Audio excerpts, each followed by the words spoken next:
E aí, pessoal, tudo bem?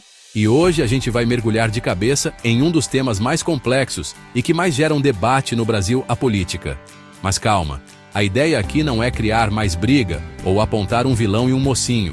O objetivo é fazer algo que anda em falta, uma análise séria, baseada em dados, para que a gente possa entender o que realmente aconteceu e o que está acontecendo no nosso país.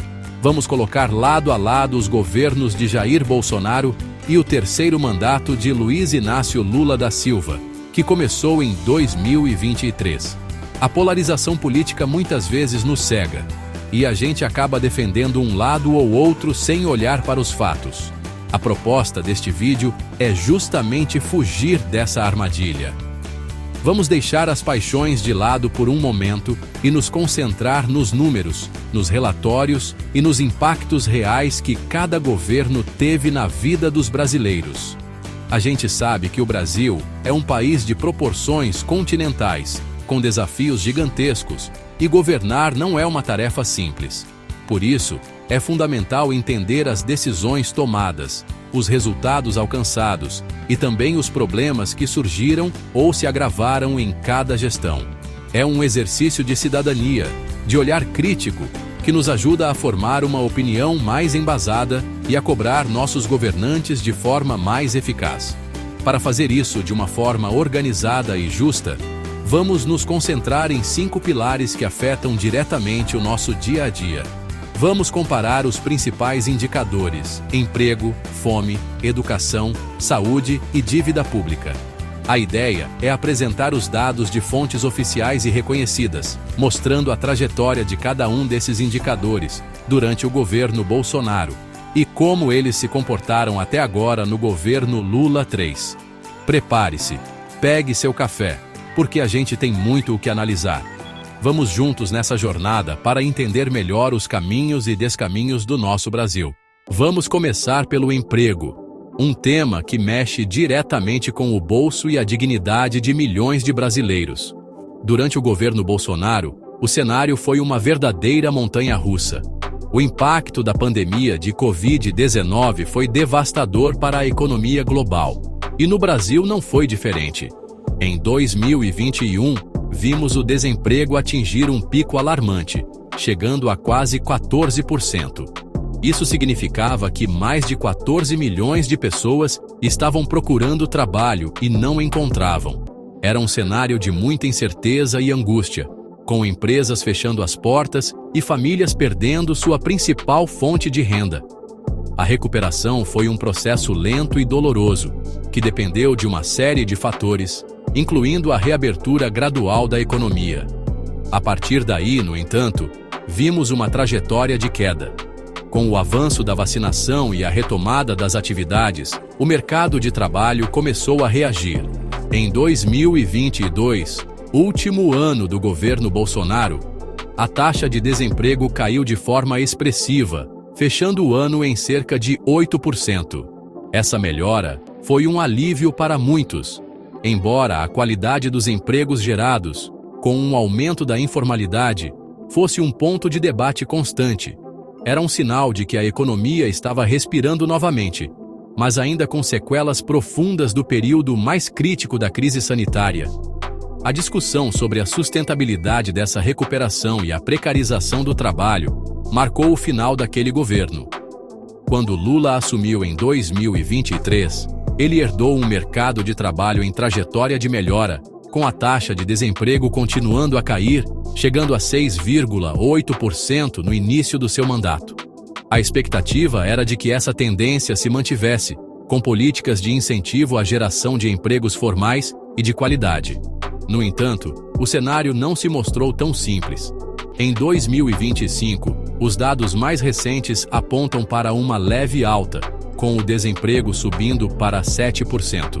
Embora não seja uma explosão, essa estagnação e leve piora acendem um alerta, mostrando que os desafios para criar vagas suficientes e sustentar o crescimento econômico persistem, independentemente de quem esteja no poder. Agora, vamos falar de um dos indicadores mais tristes e cruéis: a fome. Um país tão rico como o Brasil não deveria ter pessoas passando fome, Mas essa é uma realidade que voltou a nos assombrar. Durante o governo Bolsonaro, vimos um retrocesso chocante nessa área. Em 2022, o Brasil retornou oficialmente ao mapa da fome da ONU, um lugar do qual havíamos saído em 2014. Os números eram assustadores. Cerca de 33 milhões de pessoas viviam em situação de insegurança alimentar grave, ou seja, não sabiam se teriam o que comer no dia seguinte. Essa tragédia foi resultado de uma combinação de fatores: a crise econômica, o desmonte de políticas sociais e o aumento da inflação dos alimentos. A volta do Brasil ao mapa da fome foi um dos principais temas da campanha eleitoral de 2022, e o combate à insegurança alimentar se tornou uma promessa central do governo Lula. Ao assumir, uma das primeiras medidas foi a reestruturação de programas como o Bolsa Família, com um valor maior e novas condicionalidades, e a recriação do Conselho Nacional de Segurança Alimentar e Nutricional, o CONSEA. Essas ações, combinadas com uma melhora, ainda que tímida, na economia, surtiram efeito. Em 2024, os relatórios indicavam uma redução no número de pessoas em insegurança alimentar grave para cerca de 20 milhões. Foi um avanço importante, tirando milhões de pessoas da situação mais crítica.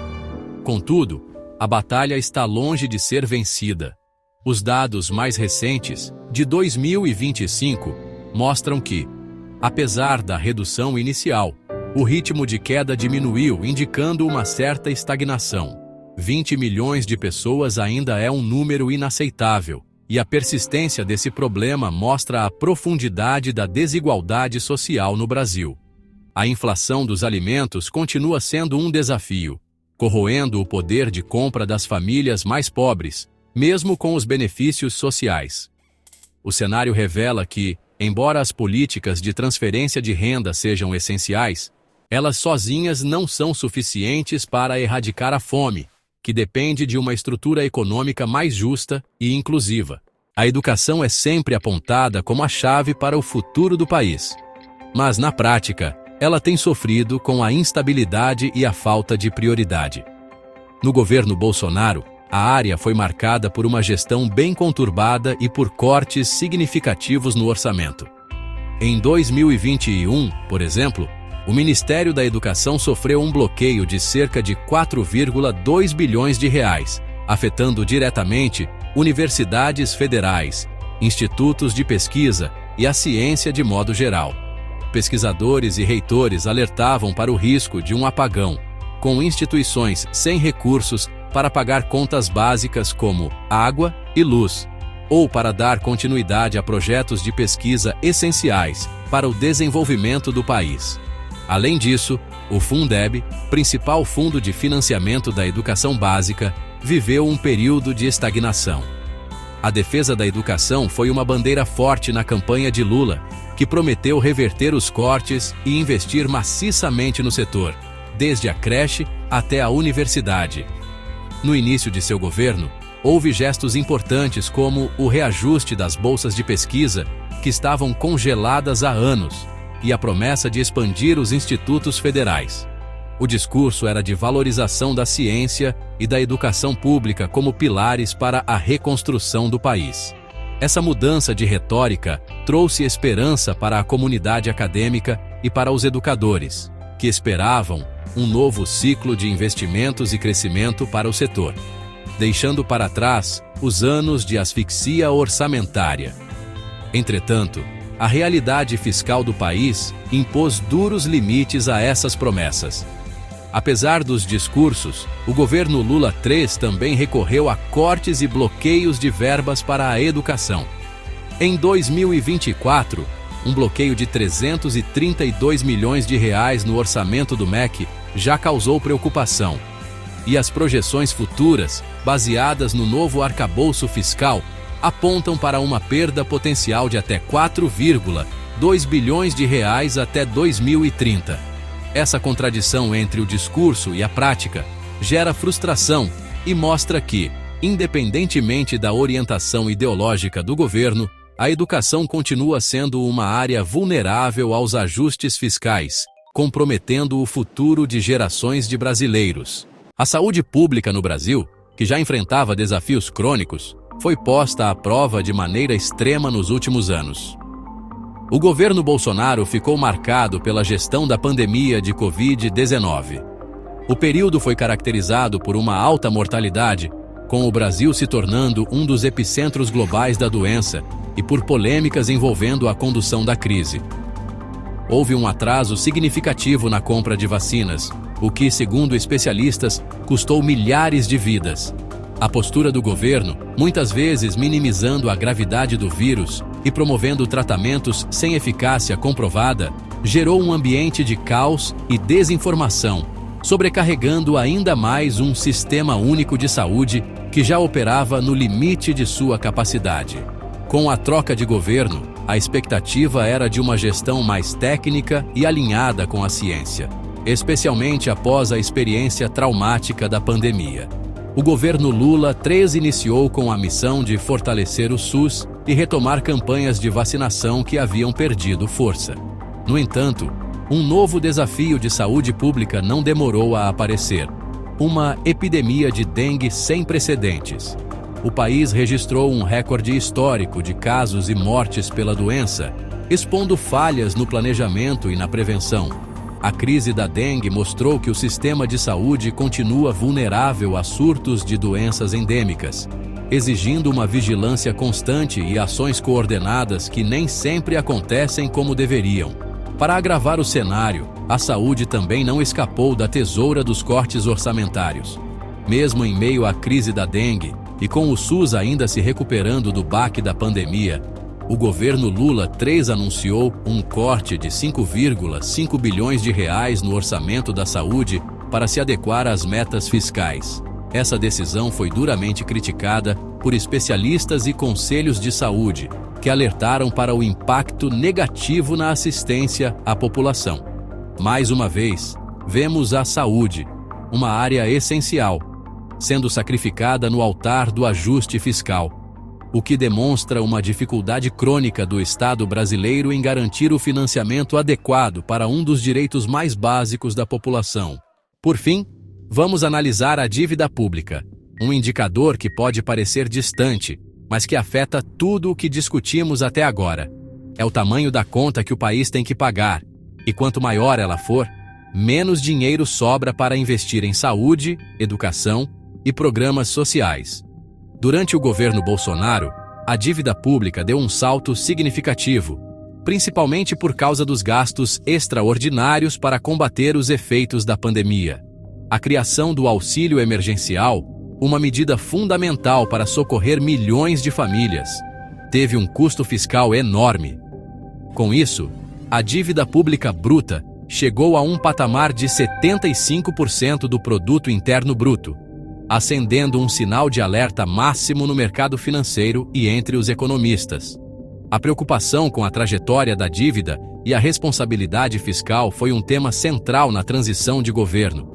O governo Lula III assumiu com o desafio de equilibrar as contas, ao mesmo tempo em que buscava ampliar os gastos sociais. Para isso, foi criado o chamado arcabouço fiscal, uma nova regra para controlar as despesas do governo, substituindo o antigo teto de gastos.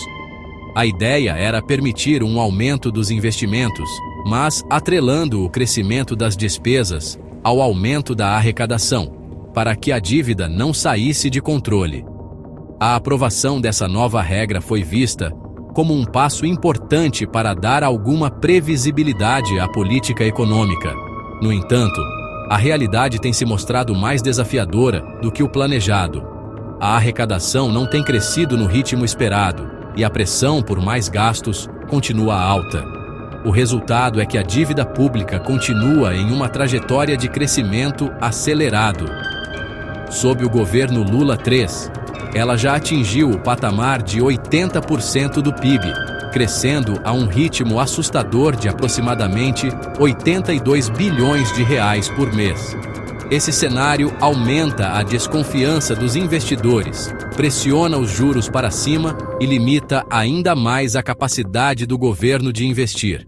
A conta está cada vez mais alta, e a discussão sobre como pagá-la, seja com mais impostos ou com mais cortes, será o grande dilema do Brasil nos próximos anos. Chegamos ao final da nossa análise, e se tem uma coisa que fica clara, é que a realidade é muito mais complexa do que as narrativas simplistas que a gente vê nas redes sociais. Como vimos nos dados, tanto governos de esquerda quanto de direita tiveram avanços e retrocessos. Não existe uma solução mágica ou um caminho único que resolva todos os problemas gigantescos do Brasil. A gestão Bolsonaro teve uma melhora nos indicadores de emprego no final, mas deixou um legado trágico na saúde e na questão da fome. O governo Lula III, por sua vez, conseguiu avanços iniciais na área social, mas agora se vê encurralado por uma situação fiscal que o leva a repetir práticas que ele mesmo criticava, como os cortes em áreas vitais. É fundamental entender que a ideologia por si só não paga as contas. Lula III enfrenta desafios fiscais sérios, com cortes em áreas sensíveis. O aumento da dívida, desemprego e inflação afeta a população, independentemente da ideologia. Quando o dinheiro falta, a tesoura dos cortes atinge a todos, e geralmente os mais pobres são os que mais sofrem. Essa pressão econômica limita as promessas de campanha e mostra que, no fim do dia, a matemática precisa fechar. Ignorar a responsabilidade fiscal pode levar a crises ainda mais profundas no futuro, com inflação descontrolada e juros altos, que punem justamente quem o governo diz querer proteger. O nosso papel, como cidadãos, é ir além da torcida, é cobrar coerência, transparência e, acima de tudo, resultados. Precisamos analisar os dados, questionar as narrativas e entender as consequências de cada decisão política. A polarização nos divide e nos enfraquece, enquanto os problemas reais continuam sem solução. Espero que este vídeo tenha servido para te dar mais ferramentas para essa análise. Continue pesquisando, duvidando e formando sua própria opinião. É esse exercício crítico que pode, de fato, nos ajudar a construir um futuro melhor para o nosso país. Muito obrigado por ter ficado comigo até aqui. Um grande abraço e até a próxima!